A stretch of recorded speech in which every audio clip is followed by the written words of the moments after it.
Yan, hello, Luzon, Visayas, Mindanao, maging sa ibang bansa.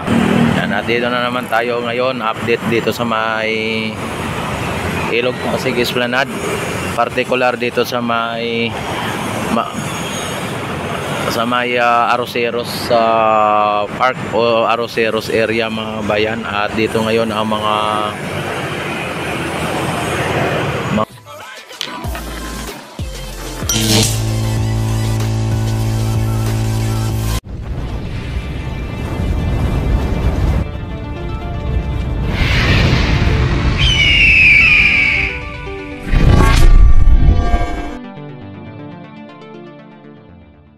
tagbot at yung mga obrero natin andito at medyo break time sila. Ayan, merienda time or ano ba yan. At sa ngayon, mga bayan, ay na-kompleto na po dito yung formas dito sa may pilote na linalagay nila sa pilote dito. Ayan, oh, yung mga boxes na nailagay sa dolo ng pilote, mga bayan. At hindi lang natin masabi kung kailan ito mabuhusan, at sa madaling panahon, mga bayan, at oras ay mabuhusan na po ito. At hindi lang po natin mapapansin ay nabuhusan na, no? Sa ngayon, mga bayan, ay yung ano dito, yung dito na side ay linalagay pa rin nila dito yung ano, no? Malamang, mga bayan, ay dadagdagan siguro nila ito ng kung ano pa to dito ang idadagdag nila, at bakit na may nakaganito, no? Ang mga steel beam at I-beam na nakalatag. At kung nyo nakita, mga bayan, ang Ilog Pasig ay okay pa sa all right. Ayan, oh.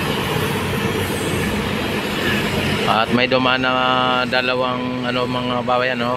Dalawang barge at tinilahila po ng tagbot. Ayan.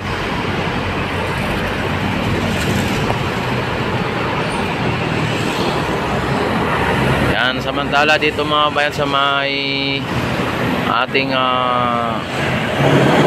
ito sa may ating project ng ating Pangulo, ng ating Ipilisa dito sa may Aroseros area, ay talagang makita mo, mga bayan, ay talagang isinasaayos na.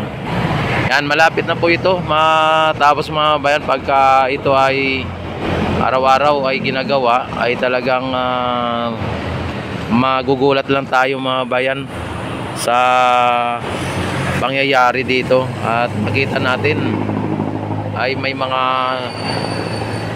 beam, I-beam na o steel beam na nakalagay dyan. Tapos at mabuhusan na, malagyan na ng steel deck, ano. Ayan, yung mga ano natin nandito, mga architect engineer nandito sa ano, no.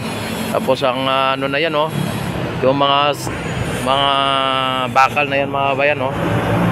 Ayan, oh. Yan, yung mga bakal na yan, ilalagay po yan dyan sa may mga ano na yan, may mga boxes na yan sa ano ng pilote na yan. Dyan po ilalagay yan. Yan, at ang ibatan na ilagay na yan, nasa aglit na. Tingnan natin. Yan, mukhang wala pa, no? Pero nabawasan na dito. Baka dinala na doon sa kabila. Yan, yung kabila naman, mga bayan, doon sa may dolo. Yan, ano natin, silipin natin.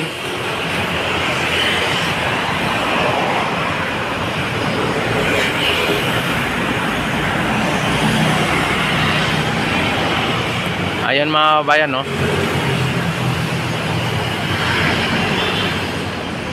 Yan, hindi pa nila doon naputol, no? Pagka nabuhusan na siguro nila yung dito, sa kanila gagalawin na yung nandun sa kabila, no, sa dulo. Pagka naayos na dito. Yan, sunod-sunod na po yan, mga bayan, ang paggawa dito ng Esplanade. Sunod-sunod na yan. At maano na rin yan, maabot na rin yan hanggang doon sa may pinaka Laguna de Bay. Yan, at ang lapit na lang sa ano, no, sa may Ayala Bridge mga bayan.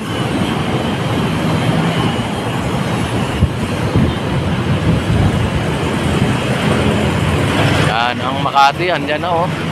Malapit na mga bayan at baka 2026 mga bayan ay nag-update na tayo, doon na tayo sa may Ayala, ano, doon sa may malapit sa may Makati na. Kaya sa ngayon dito tayo nag-update dahil dito pa lang ang ating mga manggagawa at dito pa lang ginagawa ang mga bayan, ano. Yan.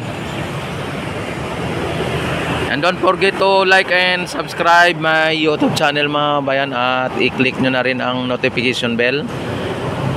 I-click nyo na rin ang all, at para ma-notify agad kung ako'y mag-live, mag-upload ng mga videos. Yan, at sa inyong lahat dyan, maraming salamat, ano, sa walang sawang pagsuporta sa aking YouTube channel. Dito kitang-kita naman dito ang ano, no, ang ginagawa nila. Ang mahirap naman yan mga bayan pag sakali na ito ay natapos na o doon na sila sa may dulo, ay hindi na natin makita ng malapitan, ano, dahil doon sa dulo. Pero pagka natapos na po nila yung nandito, tapos pwede na po natin pasukin o pwede na tayo dito magpasyal, ay dyan na po mag-umpisa din. Pwede natin ma-vlog din, mas malapit pa rin. Kaya tapos doon sa may kabilang tulay, pwede din tayo doon mag-vlog pagka nandoon na yung ginagawa na esplanade mga babayan. Kaya lagi na lang kayong mag-antabay sa mga update natin dito sa Ilog Pasig Esplanade, para sa ganon ay updated din po kayo sa lahat ng mga update ko dito, at panood din ninyo ang mga ginagawa nila dito, kung ano ang mga nangyayari dito sa Ilog Pasig Esplanade.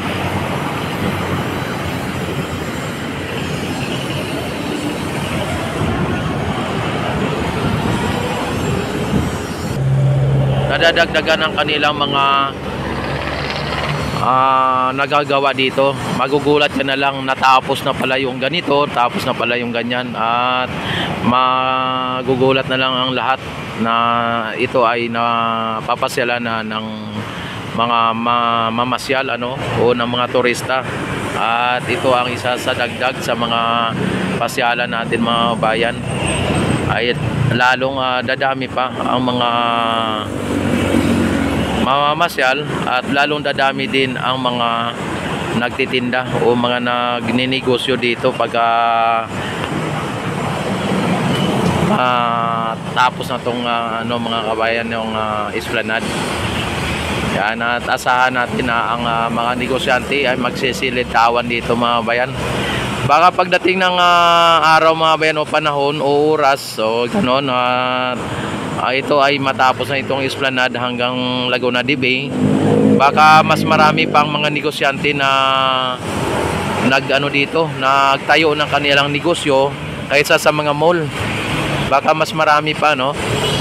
Kasi kapag ito ay 25 km, tapos may mga nagsusulputang mga negosyante at may mga nagkatulad sa mga maestransa na tabi-tabi lang o magkakatabi lang yung mga iba't ibang mga negosyo, ay malamang mga bayan mas maraming mga negosyante ang magkaroon po ng kita, at maraming negosyante ang magka-interes na magnegosyo, o maraming Pilipino ang magkakaroon ng interes na magnegosyo dahil po sa nakikita nila na kapag sila ay nagnegosyo sa lugar na yon na talagang dinadagsa at dinadayo ng taong bayan o ng tao, ay talagang alam nila na sila ay kikita, no?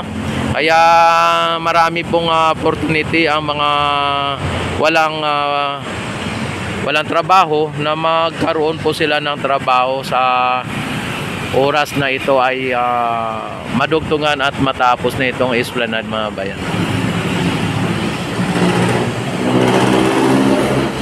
Yan, sa ngayon mga bayan ay talagang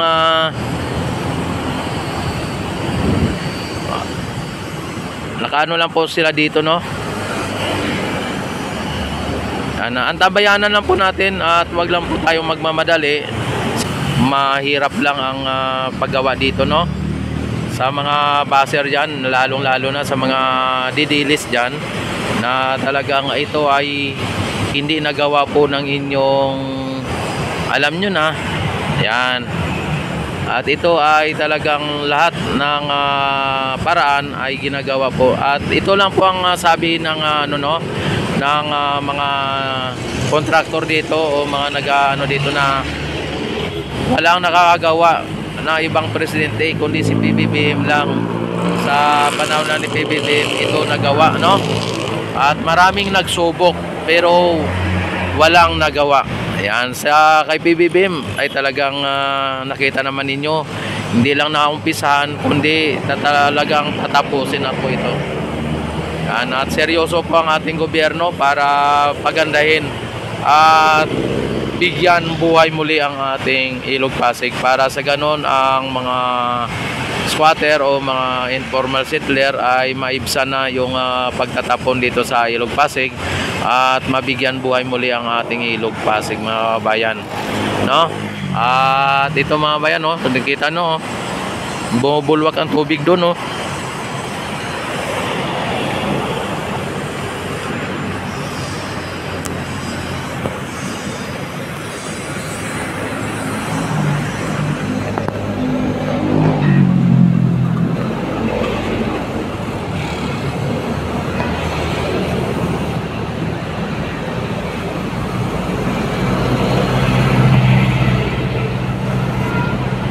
Nag-ano sila dito, nagwi-welding.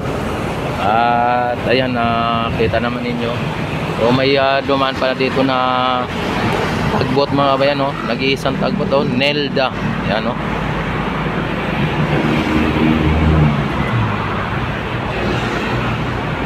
Legazpi. Yan, talagang ano, no? Mga taga Bicol siguro ito.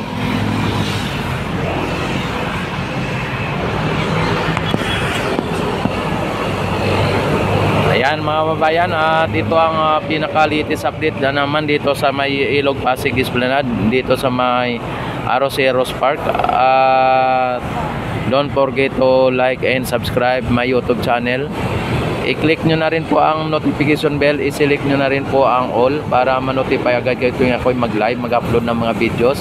At maraming salamat sa inyong walang sawang pagsuporta sa aking YouTube channel, and God bless po sa ating lahat. Mabuhay po tayong lahat. Mabuhay ang Pilipino sa mga sulok ng mundo. Mabuhay po ang bagong Pilipinas.